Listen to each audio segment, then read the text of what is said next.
owe you conversation. Let's also get that. We don't want to hear from you. Go. She said, well, I changed my mind. And she has that right. What is up, my beautiful people? I am back with another movie review.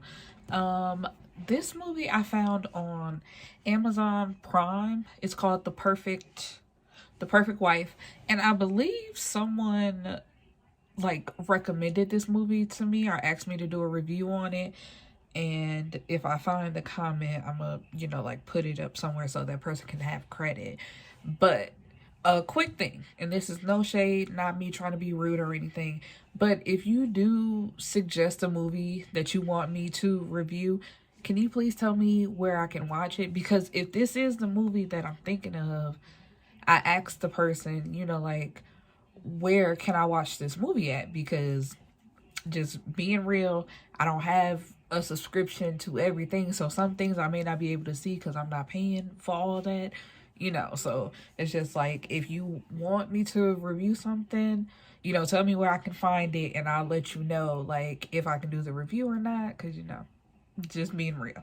But yeah, I believe someone like recommended it to me, but I never watched it. And if this is the same movie that you were thinking of, person out there, I found it, and here we go. So, this movie starts off, I don't know if it's a Lifetime movie or not. That's another thing. I be thinking like all the movies that I find on Amazon Prime are like old Lifetime movies, but that's not always the case. But it looks like it could be a Lifetime movie. Anyway, so it starts off with there being a crash between a woman driving a car, and if y'all see this, it's just my vape. Sorry, because I'm gonna be waving it around a lot. And a man riding a bike. And then we have a doctor who comes along, and he checks on both of them. He introduces himself as Robert, the doctor. And then we have Ruben, who was the man on the bike. And we don't get the woman's name, but because I watch TV with the closed captions on, I see that her name is Felicity. I believe that was her name. It was either Felicity or Felicia. I believe it was Felicity. And he has his cell phone, so he calls, for backup, and he does his best to check on both of them. But the guy, Ruben, he managed to get up, even though the doctor told him, stay down, don't get up. He gets up, and then he falls flat. And then we have a woman having a flashback to a little boy and a little girl. And then, like when she comes back into the present, it's realizing that the guy is dead and the guy is her brother. And her name is Leah. And while she's standing at like the counter, or what is it, like the reception desk, she hears Dr. Robert and another doctor talking about the situation. And he's like, well, at least you saved one of them. And Dr. Robert says, I don't like playing God between people, but I did the best that I could. So when she hears this, she turns and looks at them like walking away. So their back is to her, and she gets this look on her face, so you can tell that it's clicking in her mind that, oh, it's your fault that my brother's dead. And Leah goes into Felicity's room, and she unplugs her oxygen from the machine and cuts it off. And she talking shit to this woman. Like, you're nothing. I bet you work at a fast food joint. Like, you don't do nothing with your life. My brother, he was a painter. He was going to be somebody. Like, you're nothing. And you get to live. And, like the woman, at first she's either sleeping or unconscious, but because her air supply has been cut off, she wakes up like, and like she can't breathe, and she's steady just talking shit. And I'm trying to understand, like, as soon as that machine disconnected, because her heart rate, how it goes, dude, it was like that, and nobody like rushed in to check on her. It's like the doctor opened the door at one point, but she didn't come all the way in. So Leah is looking at the door while she's still talking shit.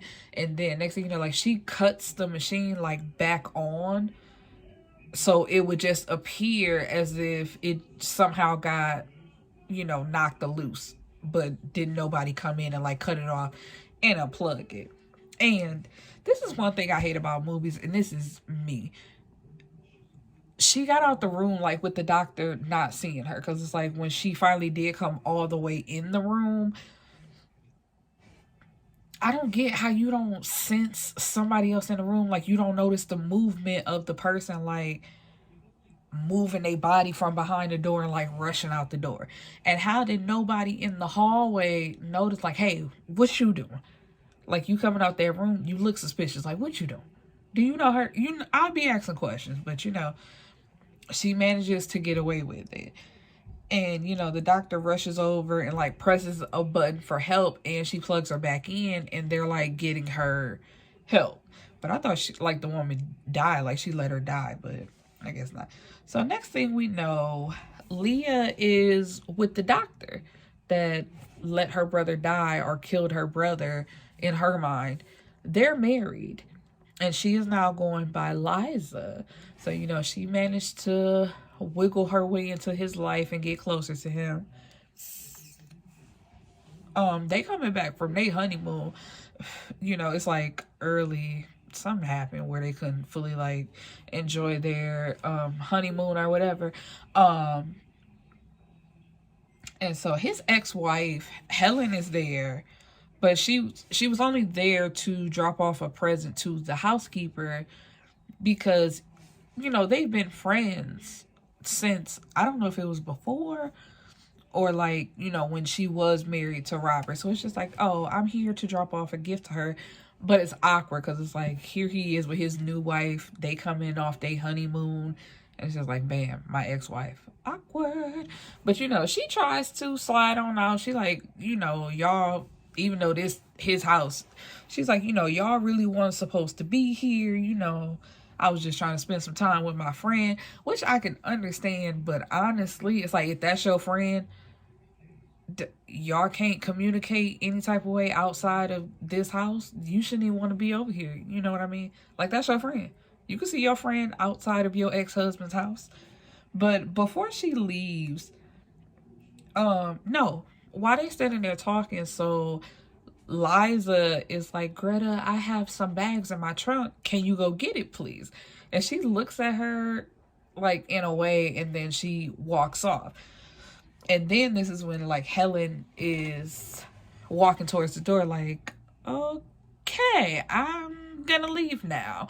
And she tells Liza, she's like, we can be friends. There's no need to be awkward. You're welcome anytime. She's playing up the role where she's being very nice, so like nobody suspects her of anything. And it's not like the quote-unquote old wife versus the new wife. Like, we could be friends. Like, there's no... And so she's like, cool. But when she goes outside,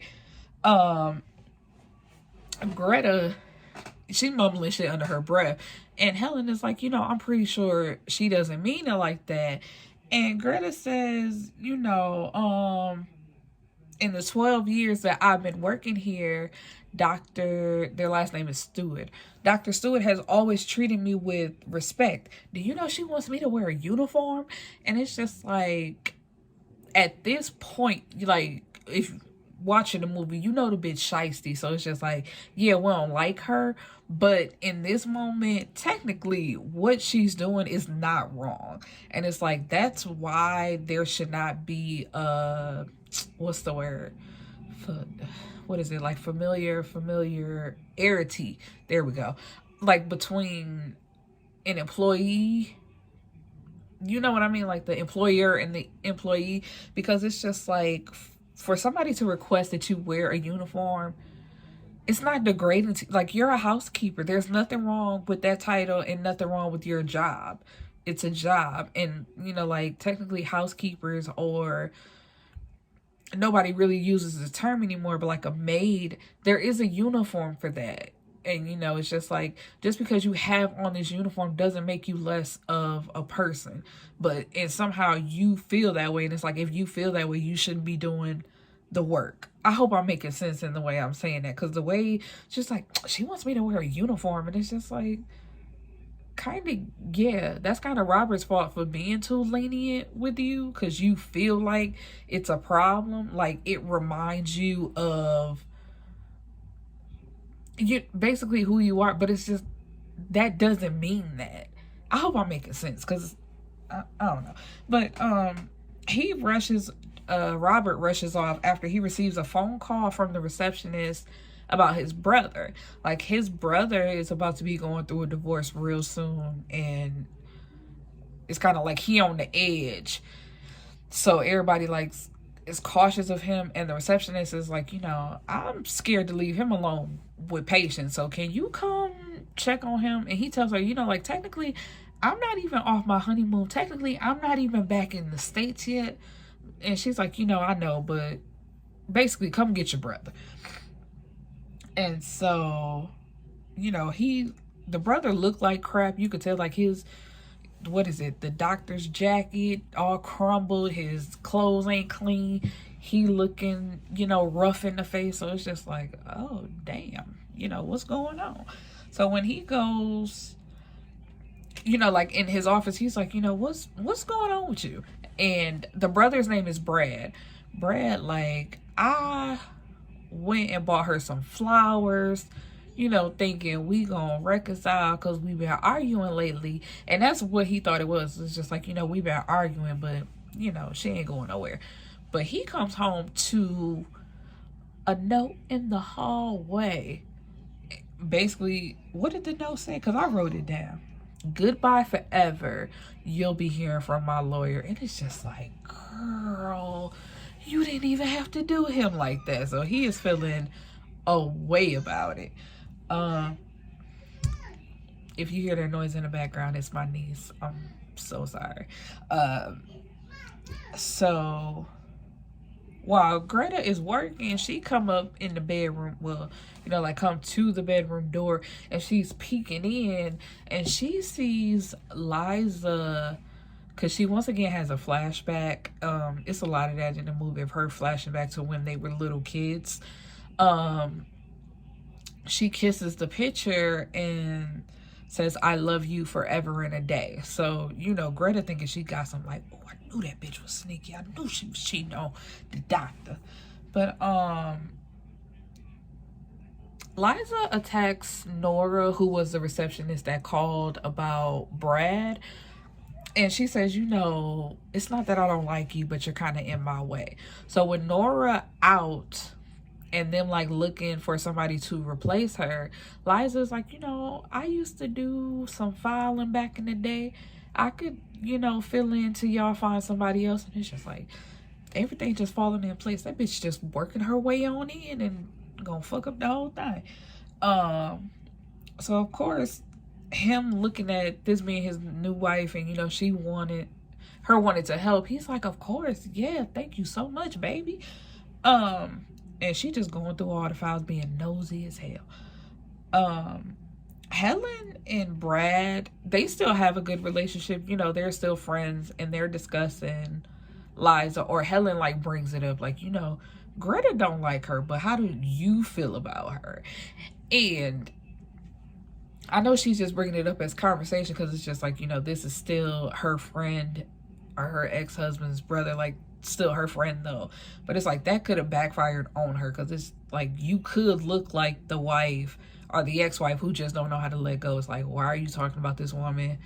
Why are you asking questions about her? Like, none of that should pertain to you. But Brad is like, she cool. I like her. I ain't had no problems with her whatsoever. And this part kind of messed me up, because he asked her, Helen, when does the feeling of, the feeling of loss go away, of losing your partner? And, she take a sip of her drink, and she's like, when it finally hits me, I'll let you know. Like, I'm still dealing with the same shit you dealing with, but I've learned to cope a little bit better than what you doing right now. So while Liza is at the office, Greta goes through that jewelry box, finding the pictures. There's like a little rose petal that was in the back. And she shows them to Helen. And she's like, see, look. I knew she was cheating on him. And Helen basically also doesn't see a problem. And she's like, maybe you're misinterpreting this, and it could be something else. These could be family members. Like, you don't know what's going on. So let's just not jump to conclusions right away. And so when Liza gets home, of course she goes straight to straight to the jewelry box. And it's just like, as soon as she opens it, she sees that it's been tampered with. Because the way, I guess I should describe that, the jewelry box, it's one of those ones where you open up and it's like the rows of where you can stick the rings and all that stuff, and you can pull it out. So she notices that it's not back in its place how it should be. So she grabs one of her rings and she runs downstairs and is like, you've been through my stuff, and why did I find this ring in your purse? And Greta like, girl, I ain't never had to steal nothing in my life. Your little jewelry box fell off the dresser and I just picked it up and I put everything back. I ain't took nothing. But Eliza tells her, you know what, you fired, I want you out. And they kind of start arguing back and forth. Then Robert comes in. He's like, what's going on? Why y'all arguing? And she's like, I just fired her and I want her out. And Greta like, you know what, you ain't even gotta worry about it, because I'm leaving. I ain't never had to steal nothing a day in my life. And then she brings up the pictures like, you should know that she got pictures of other men in her jewelry box, and I think she cheating on you. But he just got married. He is like head over heels in love with this girl. He ain't trying to hear none of that. And he basically like kicked Greta out as well. And I'm just like, this lady been working for you for 12 years and you could just kick her out like that? And I don't know, because it's just like I said, she been working for you for 12 years, and it's like y'all have built a relationship and you get married. Like, y'all ain't even been married like, what, 2 weeks? And she fired this lady and you just cool with it? But then that contradicts my thing of being the employer and the employee, and there should be a line somewhere. Anyway, so while she's at the office, she puts pills in Brad's coffee to give him, hey, let me make you a cup of coffee and I'll bring it to you. And another gripe that I have with movies is like, if you gonna make it seem like you poisoned him or did something to him, it's like she literally just dropped the pills in there, like stirred it up and then gave it to him. It's like the type of pill, they were little pills, and it's like they could have dissolved, but it don't look like those type of pills. It's like you just let them stick to the bottom, and I'm pretty sure by the time he got done drinking that coffee, them pills just would have been sitting at the end, like stuck to the bottom of the cup. It's like, come on now, why she couldn't have crushed them up? Because they were, my fingers too fat, but they like even small, them little bitty pills. It was a little pill like that. She put 2 of them in there. You could have crushed them up and gone ahead and sprinkled that in there and then stirred it up with the coffee stick. Anyway, so he woozy, he not sweating, but he don't look good. You can notice that something is wrong with him, because it's just like he's shaking his head, he can barely walk, and it's just like he ain't looking too good. And while she was sitting at the desk, one of the patients, she saw that they were allergic to a certain type of pill. So, of course, after his appointment, she has been, practicing forging Brad's signature and his handwriting. So she writes out a prescription for the pills he's supposed to have, as well as the pills that he's allergic to. So, excuse me. So what did she do? She go get his medication, because it was supposed to be delivered to his house, because I ain't read it in the notes, but I want to make sure I got it right. And she go pick up the prescription, because she has a little strip where she covers up the name of the one that he's allergic to with the pills that he's supposed to have.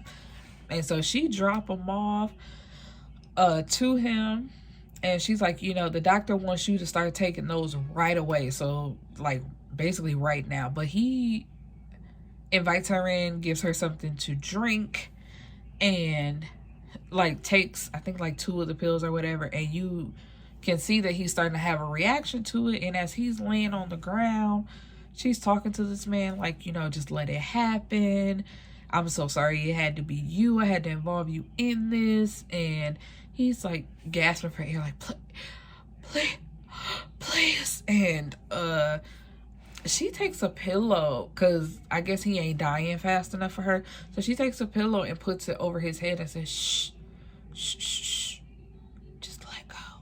Just let go. And it's like, you really killed an old ass man to get to this man, which I don't understand. I mean, I guess we wouldn't have much of a movie if she just went straight for the doctor. But it's like, if you really felt so strongly about what you feel like the doctor did to your brother, why wouldn't you just kill him?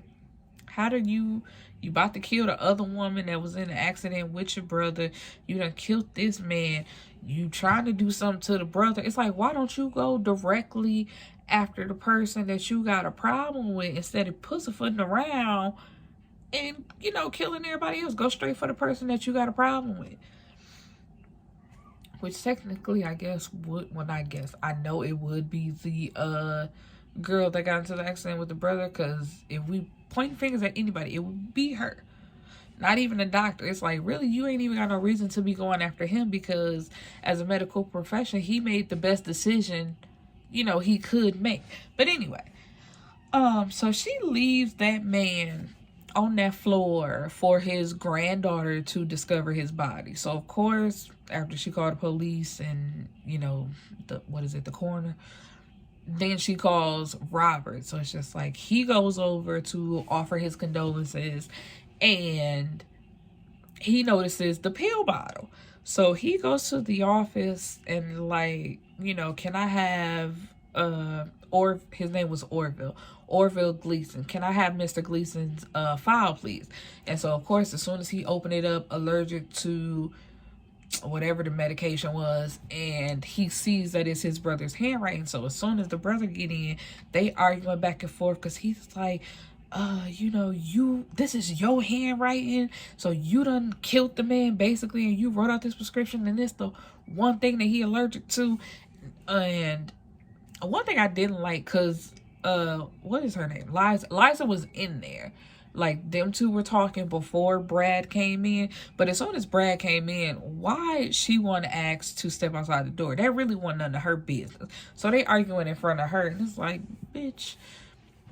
She's smiling on the inside. She got to keep a straight face on the outside. But you could tell she's smiling on the inside, because she is causing dissension between everybody in his life, you know. And so after that, the brother was like, I did not write this. Like, I'm telling you, I wrote a prescription for the medication he usually have, you know, the right one. I ain't do this. And so he just don't believe, like, Robert, I ain't like that, because it's really like, you ain't believe nobody around you. You just basically said fuck everybody. But, you know, whatever. Liza tell Robert that she thinks she's pregnant, and Greta tells Helen that bitch taking birth control. I saw her. So while she talking about kids and talking about she might be pregnant, ain't no damn baby in that bitch's stomach. She lied. And Brad moves in with because he ain't in the house with his wife no more, because, you know, they're getting a divorce. So he's staying with Robert and Lisa now, and he calls Helen and it's like, you know, can we meet up somewhere? Like, can we talk? And Helen's like, you know, not today, but how about tomorrow? You know, in the morning we could go walk on the beach and just talk. And so he's like, yeah, I really like that. Or I would like that, because I need somebody to talk to. Because it's like, now, not only is his wife leaving him, but now he has this situation of you know, a malpractice lawsuit being brought against him, and the fact that he knows that he didn't do this. So it's just like Brad going crazy at this moment. He just needs a friend, which is Helen. And so Helen goes to, I want to say, the hospital or the office Robert is going, because, you know, he's like walking up to the door with his briefcase, and she meets him there, and she's trying to have a conversation with him, and he's basically telling her it ain't her place, and it's like, I don't have time to talk to you, like, I don't, and back up, basically, is like the whole thing of the situation. And so the next day, Liza makes Brad some oatmeal, you know, because he's been down, and she's like, this is something that my stepdad always made for me when I wasn't feeling too good. So she takes it to him, and he's eating it, and next thing you know, he is sweat, like it is dripping down his face how much he is sweating. He can't get his words together, and he's like, you know, I don't understand why I'm feeling like this. And he leans over to the side, and she tells him, oh, I put morphine, lots and lots of morphine in your food. And as he's sitting there like, why? I don't understand. And she's like, the innocent usually don't. And it's just like, so you know you killing innocent people for no reason. All because you feel like your brother is innocent. So you on body number 2. Are you working on body number 2? And she's interrupted because somebody's knocking on the door. She thought it was just gonna be them two at the house alone, because, you know, Robert at work. So she got basically 8-12 hours, however long doctors work, I don't know. And so when she gets to the door, it's Helen, and she's like, oh, he's sleeping, I wish you would have called. And Helen is like, he's expecting me, we made plans, move. And she's like, no, he's sleeping right now. And then next thing you know, Helen, he at the top of the stairs, like basically like, bitch, help, Helen. And she's like, what? And next thing you know, because he's so like disoriented, he takes a step to like walk down the stairs, but he actually falls down the stairs.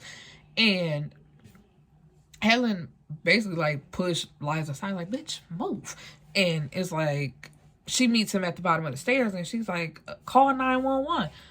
This bitch, is he dead? She said, girl, call 911. Well, you know how white people do, but basically, like, girl, call for help. You talking about, is he dead? No, he ain't dead.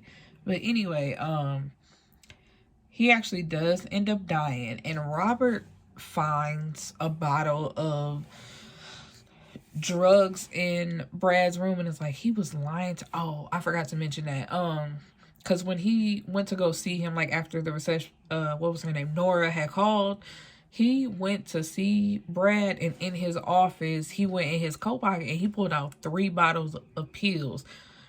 And so it's just like, but Brad was claiming it was for his back, and the brother's like, this ain't for your damn back, you know, cut it out. And so he's like, you know, you're right, I'm not taking nothing else. So he thinks that the brother been lying all this time and was taking the drugs anyway, and it was just like an overdose, not knowing that you sit next to a bitch that just killed your brother. And Mr. Gleason, I forgot to mention that, like, they've known Mr. Gleason a long time because he was their science teacher in school. And so, yeah, like I said, Brad died. And next thing you know, Liza, she anonymously called the state medical board saying that Brad was on drugs and that it was a known fact, like everybody knew about it. And at the repast for Brad, Felicity shows up, and she's stepping in the kitchen because Liza is in there by herself, and she's like, Leah, what was it? I forgot their last name. But yeah, Leah, whatever their last name is. And she's like, excuse me? That's not my name. She's like, girl, please, I know all about you. And she basically like run down her whole scheme. And like Liza take her outside, and she's like, what you want? And Felicity, can't even get my words together. Felicity says she wants $100K in cash in 2 days, and don't try nothing crazy, because she like shows her the gun that she got in her bag. And it's like, girl, you a dumb. I knew she was gonna die, and I know I'm giving away stuff, but I knew she was gonna die anyway. It's like, girl, you don't just show up trying to threaten to get some money up out of her. And she's like, you know, fine, I'll bring it to your hotel room. And she's like, girl, I ain't stupid. You know where this park at? Meet me at this park.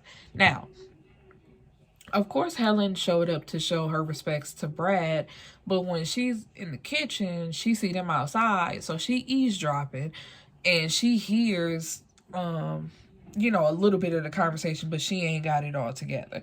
So when Liza comes back in, and she's like, you was eavesdropping on me, and she started getting loud. So once again, with her getting loud, here come Robert, you know, like, what's going on?